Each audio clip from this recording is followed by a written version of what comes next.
Alright, what's up you guys? Hard Justice is in the books. Hope you all enjoyed it. I unfortunately could not watch the show live. I was out of state at the time of the show and I didn't get back until around 5 a.m. Monday morning. It was a pretty long weekend for me. There were many hours in the car, not a lot of sleep to be had, and one really frustrating incident involving a dirt road that should never be traversed by any vehicle ever. Word of the wise, these GPS things can be very useful, but the technology is not perfect, at least not yet. But anyway, that's all over now. I'm back. I have now seen the pay-per-view, so let's get to it. I liked Hard Justice overall. It wasn't as good as Victory Road, but it was good in its own right. I thought the effort in the matches was great, but the booking in a couple of them was pretty bizarre to me. I mean, first of all, Jay Lethal Sanjay Dutt. Basically, it was you can win by pin or submission or by tearing the other guy's tuxedo off. And to top it off, you had them tied together with a chain. So it was more or less a strap match crossed with a bra and panties match for guys, and boy did this thing not work.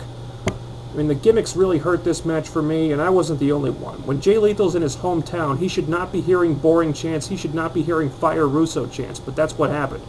And that was not the fault of the wrestlers. I mean, both guys did everything they could do to make that match good, but they were just weighed down by too many gimmicks.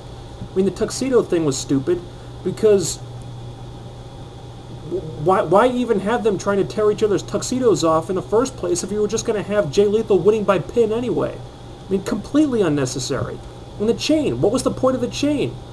If you want to add a gimmick to a match, you have to justify the gimmick so that it makes sense, but they didn't do that with the chain, they didn't do that with the tuxedos. It was basically one unnecessary gimmick on top of another unnecessary gimmick. And it wasn't even that bad of a match by strap match standards, but the gimmicks just completely dragged this thing down. It would have been so much better without them. I mean, I know they had a regular match last month, so this match kind of had to tell a different story somehow. So a better way to do this would just be to have a rematch where Jay Lethal takes things too far and Val gets upset with him and walks out. Have Val's role in the whole thing be the part that tells a different story. You don't need all that other stuff. Thankfully, this was the only really low point of the show. The other thing that I wasn't too thrilled about was the finish of the women's match, and the match itself was just fine. I just thought the heels needed to win a lot more, especially the beautiful people. They've been jobbing all over the place lately. And like I said in the last video, there's a real lack of credible heels in the Knockouts division right now, and this problem just got a lot bigger. And the beautiful people have no credibility after the month they've had, and Awesome Kong's coming off of 2 big losses to Taylor. So, good match. I just thought the finish was the wrong finish. But anyway, those were the only 2 parts that I had to kind of take issue with. The rest of the show I really enjoyed. The X Division title match was great. The tag title match was great. It's nice to see James Storm with a belt again, finally. The street fight was awesome. Last Man Standing match was the match of the night. No surprises there. Terrific work in that one. That whole sequence on the entranceway was just beautiful.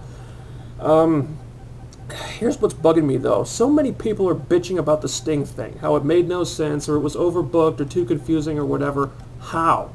What is so hard to figure out about it? Okay, what happened to Victory Road? Joe was taking things too far. He was trying to seriously injure Booker T. He wasn't listening to reason, so Sting stopped him. What happened here? Kurt Angle looked like he was hurt pretty bad. AJ snapped and he attacked him while the EMTs were looking him over. AJ went too far just like Joe did, so Sting stopped him. It makes sense if you just use your heads and think about it for a minute. But I think the problem that some people have been having with this Sting angle is that they're not used to using their brains when it comes to wrestling storylines anymore. I mean, the WWE has kind of created that problem by writing down to their audience for the last few years. I mean, with a few exceptions here and there, like the recent stuff with Edge, for example, they don't write intelligent, thought-provoking stories like they used to. And I think that's because they're trying to get the little kid audience, and they think they have to spell everything out and make things as simple as possible for the kids to understand. And the older wrestling fans have gotten so used to turning their brains off in order to enjoy things that when all of a sudden they get something that requires them to think for a little bit, they're all, I don't like this, it's too confusing, it doesn't make sense. Well, call me crazy, but I like when TNA does things like this, because by not spelling out every little detail for us, it shows that they're not underestimating the intelligence of their audience. And I like this a lot. I like storylines that make me think, because I don't appreciate having my intelligence insulted, and that happens way too often with the WWE. And, I mean, come on, people. The prospect of Sting versus Joe, Sting versus AJ Styles, that definitely doesn't suck. And then the main event. Good match. I'm glad Joe finally got a conclusive win, so we can finally now put an end to this whole Joe can't beat Booker T nonsense. The big story was the guitar that appeared at the end. I'm sure we all know what that means. And I don't have a huge problem with Jeff Jarrett coming back to the ring. I just hope that he won't want to be in the world title picture. No offense to Jeff Jarrett, but it's just not his time anymore. And the Jarrett era has passed. And now it's time for the new generation of main eventers. Joe, AJ, Kaz, all those guys. Having said all that, it was a nice little swerve to end the show. I was legit surprised by it, so we'll see how that one goes.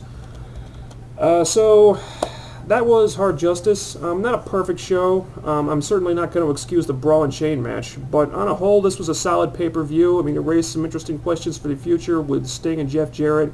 Hopefully they'll start shedding some light on those storylines on Thursday, so stay tuned, and I'll talk to you guys then.